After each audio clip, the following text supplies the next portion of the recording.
Today we have a napkin journal tutorial. It's a jungle out there.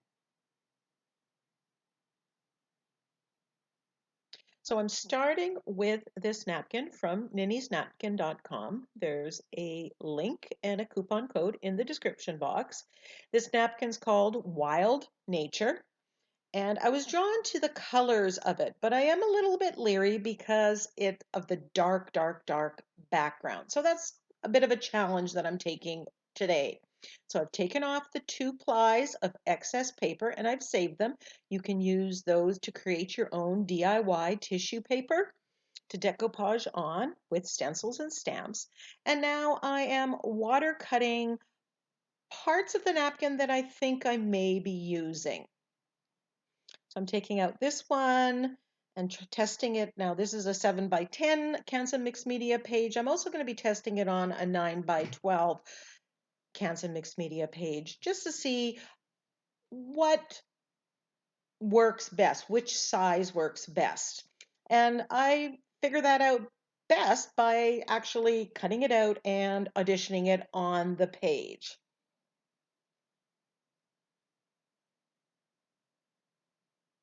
This napkin, you can see there are 4 motifs of it.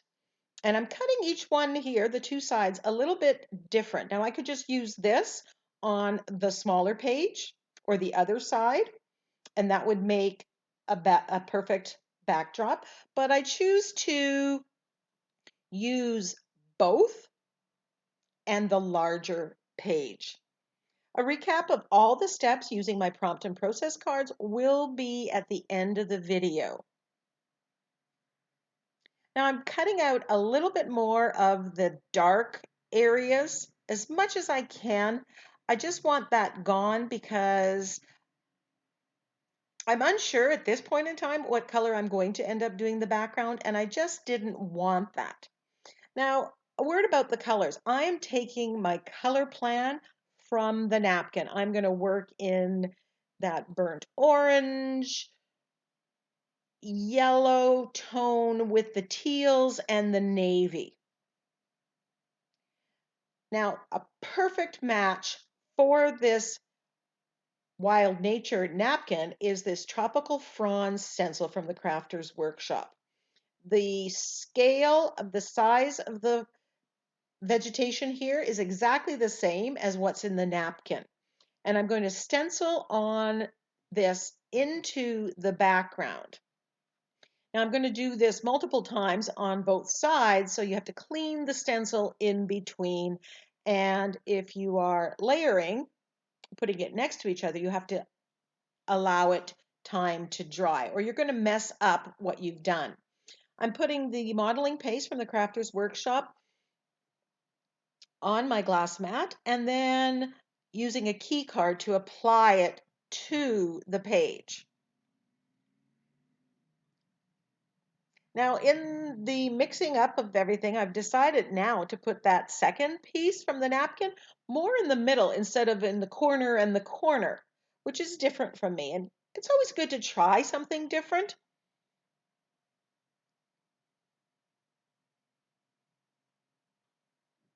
And there I've put some of the fronds underneath the fronds, but I've made sure that the top one was dry. Now, when you have modeling paste on the stencil and you have a little left over, grab a mini make or a page and put it on that page. And then you're halfway done. So that one, you'll have to wait and see what happens with that one in my next mini make Monday. So I'm just taping off the top here and I'm applying some Naples yellow. This is the Michaels brand and it's lighter. I don't like it as well as the Liquitex, but here I want a lighter background and I'm mixing it with white gesso.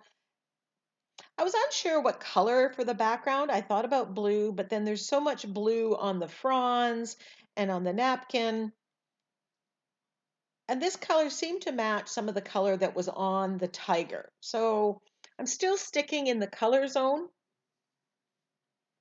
And I'm going over top of the modeling paste as well as the entire page. With the basic background color done, I'm now putting the stencil back over the modeling paste and using bright aqua, the Naples yellow, and Prussian blue, the navy, to stencil the color on it. I don't want this all one tone, so I'm just mixing the paint on the makeup sponge. Some is more green if I've mixed the yellow with the Prussian blue. Some is more straight up navy, the just straight up Prussian blue. I want that variation there. And you can see those are the colors that are in the napkin.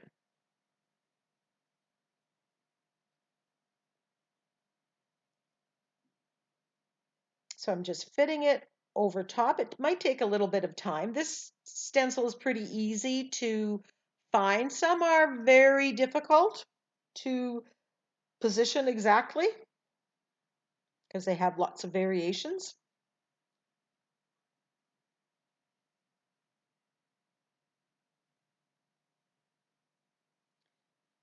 Follow me on Instagram at Creative Katie or join my Facebook group, Art Journaling and Mixed Media Creations.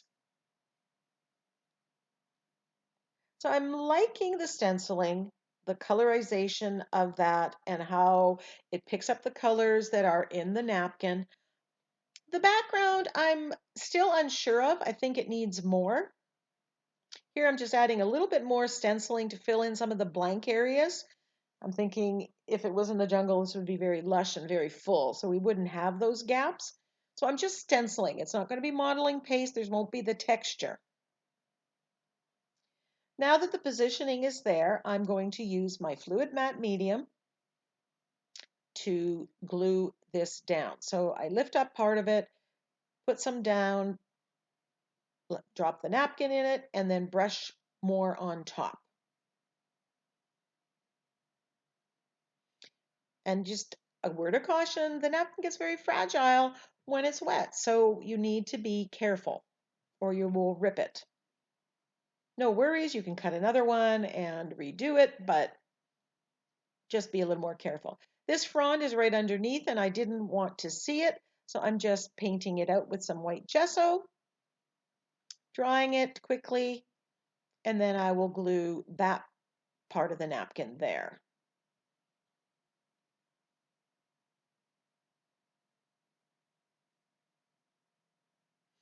Would you have put blue in the background for the background color, or would you have gone in the yellow tone like me? Or is there another option? Leave your comment in the description or in the comment section.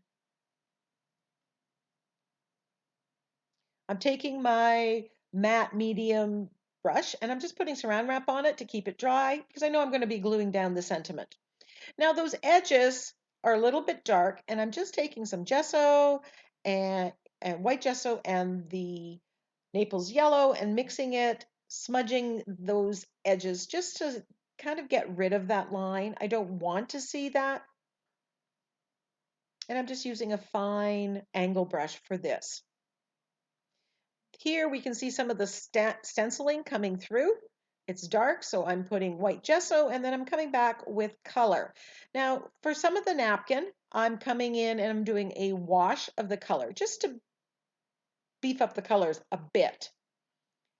And then for the flowers there, I do actually use the painterly effect. Now on the napkin, some of those big leaf fronds that I'm painting right now had orange in them. And I thought, oh, I'll simulate what was in the napkin. And so I'm painting the orange and yellow in between.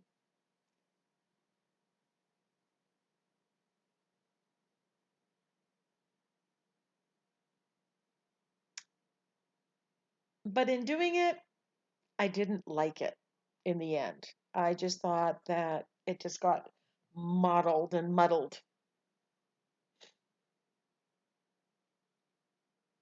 So we'll come back to that. Here I'm using the painterly effect. I'm putting white gesso on these, and I wish I had left this white. I didn't. I come back in and I put some bright aqua and then some of the Prussian blue and it looks okay, but I think it would have worked better. I would have liked it better with white. It just would add that spot of brightness. But the nice part is, here I'm using the bright aqua. The nice part is I have two napkins, so I can duplicate this page and do it differently, trying out a different idea, using what I learned on this one for the next one. Here I'm adding a little bit of Prussian blue. I do come back, I'm not sure if that's on the video, and I put a little bit more white gesso on top. They're brighter than what the napkin was, so I like that. But again, I think I would have left them white.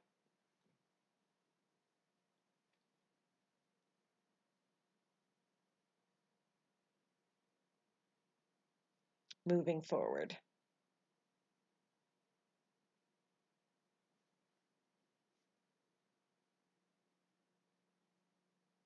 Sorry that I'm off screen here. I'm painting, doing the same thing with this other section of flowers.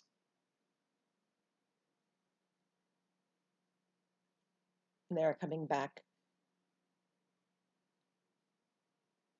I thought of adding, doing a deep fuchsia or quinacridone magenta for the flowers, but part of my challenge to myself was to use the color scheme. So here I've decided I'm going to gesso out that orange that I added in between these fronds to match the napkin. So I'm just painting out the gesso, and then I'm putting the stencil back on and redoing it. That gesso just pushed back that orange so it wasn't quite as predominant, and I like this much better.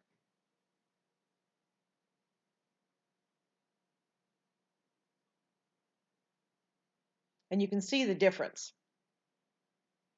It's not a matter of right or wrong, it's a matter of what I like or what you like.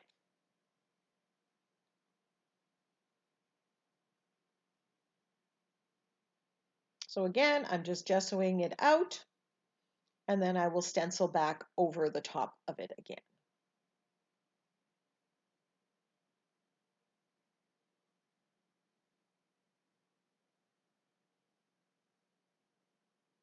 The orange and the teal work so well together. They are complementary colors. They're across from each other on the color wheel. That's why it's vibrant. Here I'm just using the stylus and I'm dotting orange in the middle of the flowers, and this really helps these flowers pop. And it ties in with the orange of the tigers and any of the other orange that's on the page.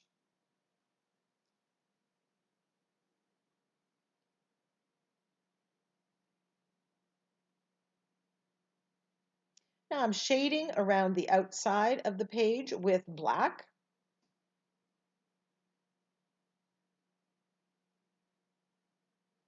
This just frames the page. And it's always part of my finishing.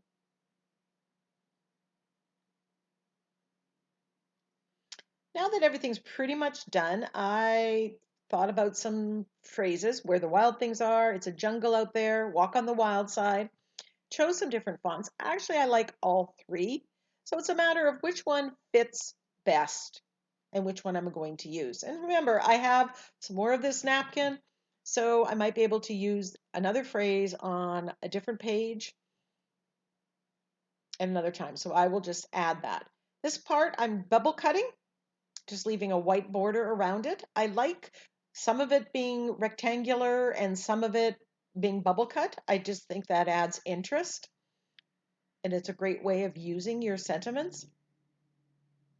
So there's one option. And then where the wild things are. I used to teach school, and there's a book called Where the Wild Things Are, and this font is actually very similar to what's on that book. So I think either of these are wins. I wanted to add a little bit more interest in the background, so I come in with some yellow oxide and some of that Naples yellow and the white gesso. And I just want to make it more interesting, add a little bit more depth of color. Something it got a little dark, so then I add more white gesso.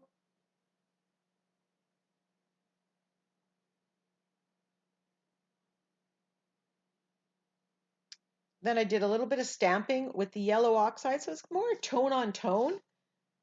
And then I come back with a little bit of black using, this is a shelf liner. I didn't want it to be plain, but I didn't know what else to do. Scripts seem wrong. Some of my stencils seem long. There's so much busyness going on with the stenciling, with the modeling paste and the napkin. I wasn't sure. What would you have done in the background?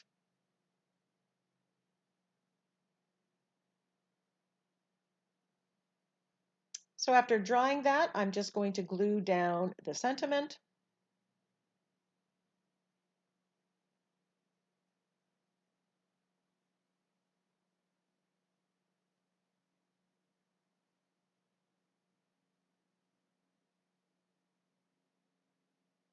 Then I grab my General's charcoal pencil and I'm just outlining, adding some sketchy lines to the tigers and the toucans and the fronds.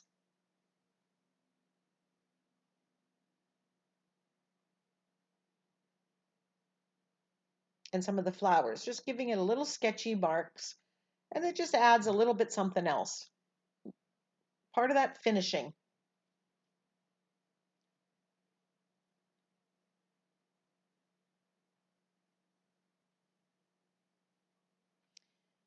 And since I had the charcoal pencil, I decided I'm just going to shade around the sentiment and smudge it. This is getting rid of some of that pristine white that doesn't seem to fit.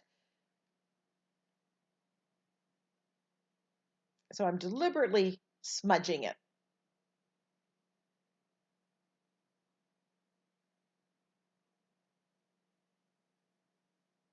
And then I'm going around the outside edge as well.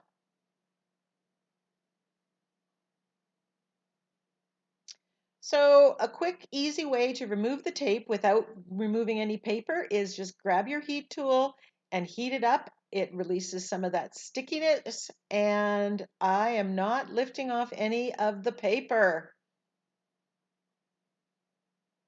So there is the finished page.